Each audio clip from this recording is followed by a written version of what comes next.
E aí, pessoal do YouTube, sejam bem-vindos a mais um vídeo nesse canalesco enxadrístico e a mais um episódio da nossa série Alienígenas do Presente. Rafaelito, como assim do presente? Hoje eu tô trazendo uma partida do Mequinho, que até os dias de hoje joga em altíssimo nível, o maior e mais forte grande mestre da história do Brasil. Agora, essa partida que eu trago é uma obra de arte. É uma coisa assim impressionante. Cada vez que eu vejo essa partida eu fico completamente arrepiado. Isso é uma aula. É uma aula totalmente disponível para qualquer um. O PGN tá aí na internet. Essa partida aconteceu em 1971 entre Mequinho e Miguel Najdorf. Pra quem não sabe, o Najdorf é o criador da Siciliana Najdorf. A Siciliana mais forte, mais terrível e mais jogada até os dias de hoje. E nessa partida o Mequinho vinha de brancas, botou o E4 e o Najdorf botou a arma dele, a Siciliana Najdorf. E o que aconteceu é um escândalo completo. Te segura na cadeira, prepara a pipoca, vamos à genialidade dessa partida agora. Então, pessoal, aqui estamos nós, e de brancas vem o gênio brasileiro Henrique Mec, o Mequinho, contra Miguel Najdorf, e o Mequinho não ficou com medinho não, ele botou ele mesmo, ó lá, E4, favorito de Bob Fischer, e tá lá uma Siciliana Najdorf. Muitos jogadores aqui tremeriam nas bases. Enfrentar Najdorf contra o Najdorf é uma coisa assustadora, mas o Mequinho não ficou com medinho. Ele entrou na teoria, nas linhas principais, a variante com bispo G5, inclusive a variante mais ambiciosa para jogar de brancas. O plano é jogar o lance F4, dama F3 e roque grande. Só que é técnico, muito jogado até nos dias de hoje. O Najdorf seguiu dentro da teoria com o cavalo D7, aqui um lance mais raro. O Mequinho, ele joga o lance bispo E2.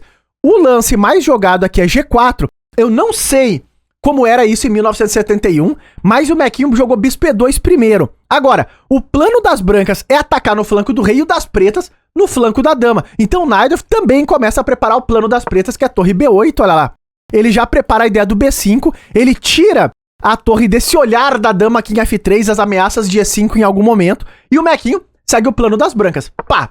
G4, com a ideia de tomar em F6 e acelerar o G5. Então tu ganha esse tempinho aqui para os seus peões chegarem mais rápido no rei do teu adversário. O Najdorf seguiu a mesma coisa, olha lá, B5 no flanco da dama. Agora o Mequinho trocou em F6, jogou o G5 e depois de cavalo D7 nessa posição, o Mequinho jogou bispo D3. Rafael, aqui lance mais raro.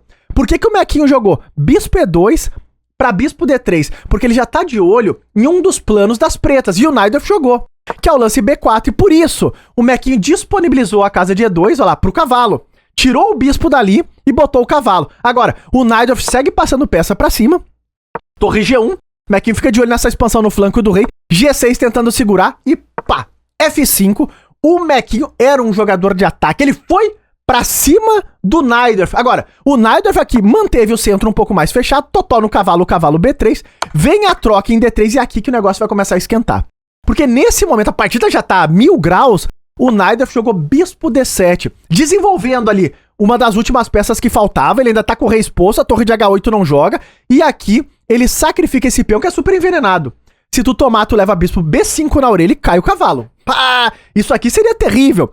O Mequinho não caiu nesse golpe e ele jogou F6 fechando um pouco da posição. O Najdorf jogou um lance intermediário, deu um toque na dama, dama em D2, bispo D8 segurando, e nesse momento o Mequinho passou o cavalo para G3 e cuidado. Porque as pretas têm um dilema terrível nesse momento, que é a torre de H8 que não joga. A torre tá completamente trancada. E o Najdorf aqui, ele jogou roque, que é um lance, que de certo modo assusta, porque agora cria essa estrutura tá terrível. Se eu um dia conseguir passar de alguma maneira essa dama e entrar aqui na casa de G7, acabou o jogo. Então fica esse dilema. Só que o Najdorf argumenta que o Mequinho não vai conseguir realizar esse plano. Agora, vamos ver, porque aqui entra uma disputa grave sobre os planos, muita técnica vai vir nesse momento. Olha o que foi jogado nesse momento. O Mequinho jogou dama G2 e a ideia tá os gritos. Qual, Rafaelito? Dama H3, dama H6 e mate. E aqui entra um tema e um recurso que tu pode inclusive utilizar nas tuas partidas. Isso aqui é uma aula.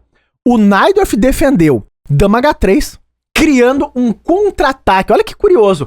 Ele jogou torre C8 para defender dama H3. Por quê? Porque se tu jogar dama H3 agora, tu leva mate em C2. Então observem que ele atacou em C2, meio que cravando a dama das brancas na defesa de C2. E um plano diferente, hein? De defender uma ameaça do adversário. Agora, o Mequinho, ele renovou a ameaça jogando o rei B1.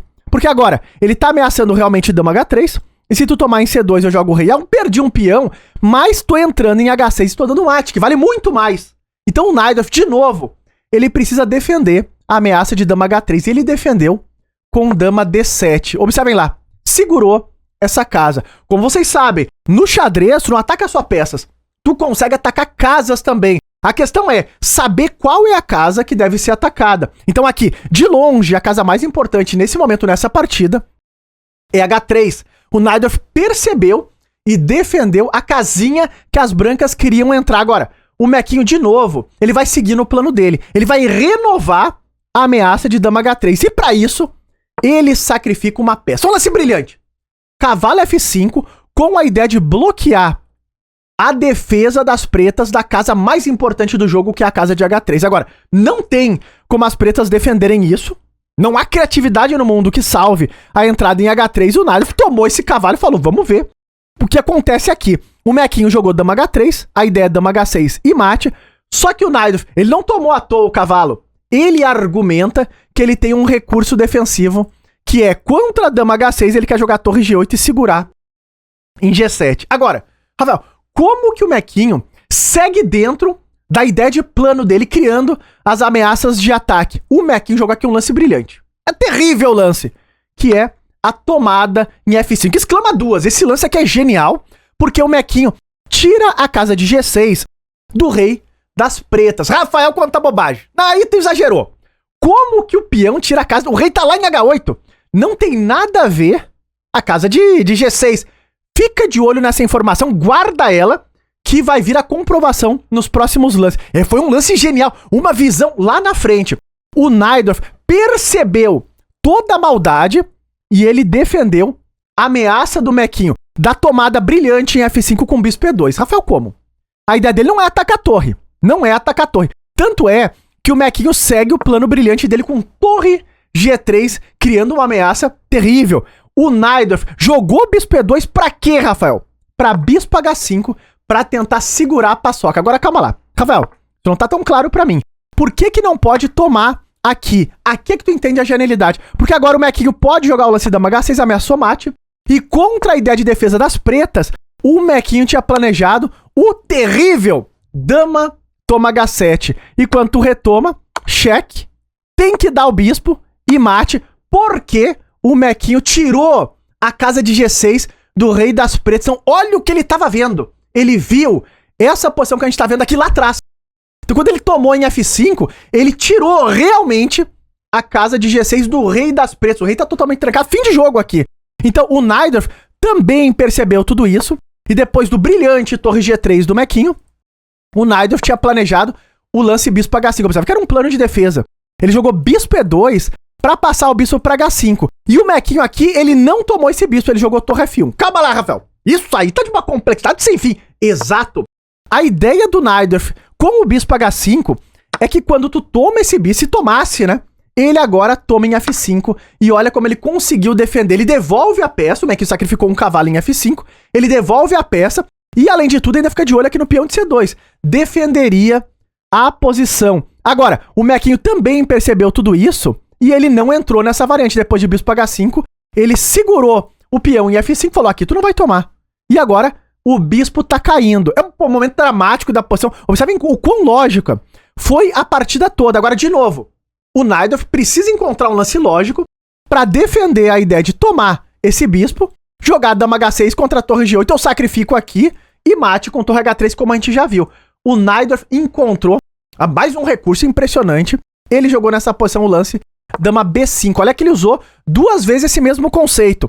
Se tu tomar, o bispo agora cai a tua torre aqui na casa de C1. Você sabe como ele vai defendendo. E depois de cavalo C1, ele ainda toma em F5 e dama G6 defendendo de novo a ameaça das brancas. O Mequinho falou, caramba, o homem defende tudo na ponta dos dedos. Ele jogou aqui torre F2, defendeu a torre e agora ameaçou de novo tomar o bispo e o Najdorf, pá, dama B6, olha lá, de novo, ameaçando tomar a torre. Se tu tomar aqui, depois ele quer tomar em F5 e entrar no mesmo plano de defesa. O Mequinho falou, calma, tem recurso ainda, jogou torre G2. Falou, agora não tem mais como tu defender esse negócio. O Najdorf aqui jogou dama B5 e, de novo, ele cria uma ameaça contra a dama H5 de dar o cheque, tomar em F5 e dama G6 de novo, segurando a ameaça das brancas. Vejam o quão lógico é o jogo desses gênios. Uma coisa impressionante. Isso é uma aula. Nesse momento o Mequinho falou, calma, agora é o momento de atacar. E ele jogou G6 e falou, vamos pro jogo. Porque agora, contra esses sistemas de cheque, eu tô jogando o cavalo seu, não passa nada, e eu tô tomando aqui com ideias de mate. Tô ameaçando jogar G7 também, que é terrível, promover, entrar com as torres, são muitas ameaças. O Naidorf aqui não consegue lidar com tudo isso, então ele tomou o peãozinho mesmo. O Mequinho retomou, mantendo ainda o tema do garfo, o tema da tomada, o tema da entrada em G8, e nessa posição ele ainda abre um ataque na torre solta em C8. Vocês sabem que, se tu tomar de bispo aqui, eu tô tendo torre por, e as ameaças são terríveis também de novo, né? A torre caindo em C8. O Naidorf tentou segurar devolvendo a peça. Ele jogou bispo, tomar F6 e falou, vamos segurar. Só que agora o Mequinho consegue, depois de toda essa luta dos planos, recuperar a peça dele e com temas de ataque. Observem que tu nunca tem ideias de mate aqui, porque o cavalo tá voltando pra zaga em C1. Então o Naidorf precisa defender o mate que tá chegando em H7. Ele jogou nesse momento o lance da F1 primeiro. E depois de cavalo C1 ele defendeu com a torre. Só que aqui o Mequinho entra no fino do fino. Ele toma em H7, ameaçando agora a torre G8. E contra o sacrifício, eu tô promovendo o peão com mate. Seria fim de jogo. O Naidorf, então, tomou esse peão. E agora vem o desfecho de uma das partidas mais brilhantes e inacreditáveis da história do xadrez. O Mequinho, pá! Dama toma H7, exclama 2, exclama 3, exclama 1 milhão! E depois de rei toma H7, o Mequinho jogou torre H3. E aqui, Miguel Naidorf abandonou essa partida. Por quê? Porque tem que dar o bispo e mates com tomates, fim de jogo. E tá no ar a precisão dessa play histórica e uma injustiça. Vocês sabem que a máquina marca aqui 86.6 para as brancas, e a gente vê isso com muita frequência em muitas das partidas mais instrutivas do ponto de vista humano, que é o seguinte, se tu não jogar o número 1 da máquina, por mais que o teu lance também ganhe, a máquina baixa ali um pouco da tua precisão. Mas claro, isso aí não é uma avaliação correta. Vocês sabem que marca 2 lances brilhantes pro Mequinho, o cavalo F5. E também o dama toma H7, mas de novo, a gente viu no detalhe que tivemos lances ainda mais geniais e mais profundos do que esse que a máquina tá marcando. E aqui, a capivarada do Naidorf, o lance torre toma H7, porque leva o sacrifício da dama e a linha de mate, que também era uma posição que já estava perdida, não passa nada. Se tu gostou do vídeo, tá curtindo a série, não esquece daquele likezão aí embaixo e até os próximos vídeos!